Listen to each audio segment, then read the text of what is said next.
Elections లో భాగంగా 10వ వార్డుకి ప్రచారానికి వచ్చినాం. మరి ఇక్కడ మీరు అంతా చూస్తున్నారు, ఒక పండుగ వాతావరణం లెక్క ఉంది. అంటే ఏదో గెలిచినాక విజయోత్సవ ర్యాలీ లెక్క.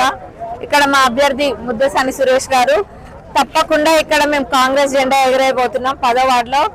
ఇక్కడనే కాదు, మున్సిపాలిటీ చైర్మన్ సీటు కూడా కొట్టబోయేది సార్ మేమే. అది కాంగ్రెస్ పార్టీకే సొంతమవుతుంది చైర్మన్ సీటు. ఎక్కడ పోయినా కానీ ప్రజలందరూ కూడా ఒక్కటే మాట మీద ఉన్నారు, ఏంటంటే ఈసారి కాంగ్రెస్ పార్టీని గెలిపించుకోవాలని అందరు కూడా ఆలోచనతో ఉన్నారు. అంటే ఏదో వాళ్ళు చెప్తున్నారా ఒక్కదాన్నే బేస్ చేసుకొని కాదు, అంటే వాళ్ళ మొహం చూసి కూడా చెప్పచ్చు. అంత ఆనందంగా వచ్చి ముందే మేము వేస్తాము వేపిస్తామని కూడా చెప్తున్నారు. ఏంటంటే ఈ 2 ఏళ్ల ప్రజాప్రభుత్వంలో ఏమేమి పథకాలు వస్తున్నాయో అందరు కూడా చూస్తున్నారు. ప్రజలు కూడా 200 యూనిట్ల కరెంట్ అయినా, సన్నబియ్యం ఆనాడు ఎమ్మెల్యే ఎలక్షన్స్ అప్పుడు ఇస్తా అని చెప్పలేదు. చెప్పకుండా కూడా అంటే తినే తిండి దగ్గర ఉన్నోడికి లేనోడికి ఏం తేడా ఉంటుంది, అంత ఒకటే కదా అని చెప్పి ఈరోజు సన్న బియ్యం ఇస్తే అందరు బుక్కడు బువ్వ తృప్తిగా తింటుందంటే ఈ బిడ్డ ఈ చేయి చల్లగుండు దాకా మేము ఎట్లా మర్చిపోతాం ఈ చేయను అని చెప్తున్నారు పోతుంటే. రేషన్ కార్డులు కూడా గత 10 సంవత్సరాల నుంచి వాళ్ళు ఎవరికి ఒక్క రేషన్ కార్డు కూడా ఇవ్వలేదు. అంతకు ముందు ఇచ్చింది మన ప్రభుత్వంలోనే, మళ్ళీ ఇప్పుడు ఇస్తుంది కూడా మన ప్రభుత్వంలోనే. ఇంకా ఎన్నో ఉన్నాయి చెప్పుకుంటూ పోతే. ఆరోగ్యశ్రీ కూడా ఆనాడు ఇచ్చింది మనమే, ఈనాడు దాన్ని 5 లక్షల నుంచి 10 లక్షలకు చేసింది కూడా మన ప్రభుత్వంలోనే.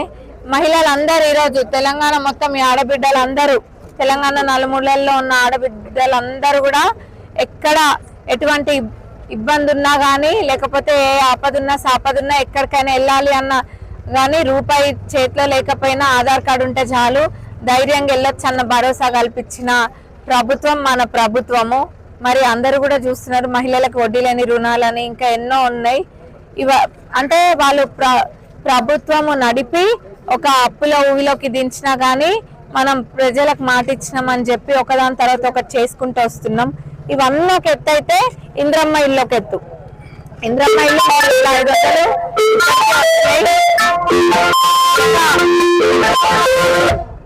ఇంకా 3500 ఇల్లు వచ్చేది ఉన్నాయి. అది ఏప్రిల్లో వస్తున్నాయి ఇంద్రమ్మ ఇల్లు. అర్హులైన ప్రతి పేదవాళ్ళకంటే తిరుగుతుంటే చూస్తున్నాం కదా, అంటే మరి డోర్ టు డోర్ తిరుగుతున్నాం కాబట్టి ఇంకా స్పష్టంగా అర్థమవుతుంది ఎక్కడెక్కడ ఎక్కువ సమస్యలు ఉన్నాయని. చాలా మంది పాపం అంటే ఇల్లు జాగా ఉండి ఇంటి పరిస్థితి బాగాలేదు, కొంతమందికి ఏమో ఆ జాగా కూడా లేదు. మినిస్టర్ గారు పొద్దున్నే చెప్పినారు, జాగా లేని వాళ్ళకు కూడా ఆ ల్యాండ్ ఇచ్చి మరి ఇల్లు కట్టిస్తామని చెప్పినారు మన రెవెన్యూ మినిస్టర్ గారు పొంగులేటి శ్రీనన్న గారు. మరి ఏప్రిల్లోనే ఇల్లు వస్తున్నాయి. పేద ప్రజలందరూ కూడా అర్హులైన వాళ్ళకి తప్పకుండా ఇల్లు కూడా పెట్టిస్తాము. మన మున్సిపాలిటీకి వచ్చేసి ఇప్పటికే 20 కోట్లు టీఎఫ్ఐడిసి నుంచి నిధులు వచ్చినాయి. 15 కోట్లు ఫౌండేషన్ స్టోన్స్ కూడా వేసుకున్నాం. 5 కోట్లేమో మినీ ట్యాంక్ బండ్కి పెట్టినాము. ఇంకా 100 బెడెడ్ హాస్పిటల్ అవన్నీ కూడా పనులు ప్రారంభమైతే కోర్టు తర్వాత. అది ఏదో వాళ్ళు చెప్పుకోవడం ఎట్లుందంటే ఇంకా అబద్ధాలు చెప్పుడులో వాళ్ళు పిహెచ్డి అనుకోండి. ఫస్ట్ నుంచి కూడా 100 బెడెడ్ హాస్పిటల్ కి ఫౌండేషన్ స్టోన్ వేసినామని పెద్ద పెద్ద పోస్టర్ లాగా ఆడున్నాయి కదా, ఆ పెద్ద పెద్ద పోస్టర్లు అతికిచ్చినారు.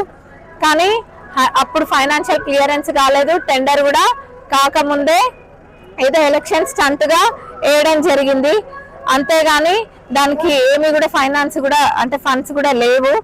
అందరు ప్రజలు ఆ పోస్టర్ చూస్తేనే సగం అబద్ధాలు బయటపడతాయి.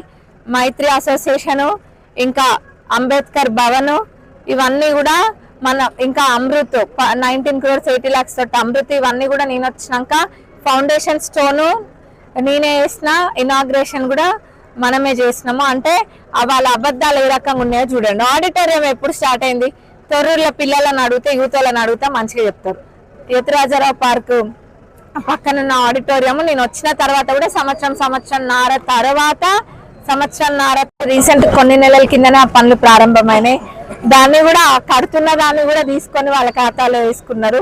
ఇట్లా అన్న అబద్ధాలు ప్రజలు ఎవరు కూడా నమ్మే పరిస్థితిలో లేరు. తిరగని ఎండుతో వచ్చి తిరిగిపోతున్నారు. వాళ్ళ ఆనందం వాళ్ళకే. కానీ పగటి కళలు అంటే మటుకు బుక్కబోర్లో పడతారు వాళ్ళు. మేము గెలవబోతున్నాం ఇక్కడ, అది 100% గ్యారంటీ.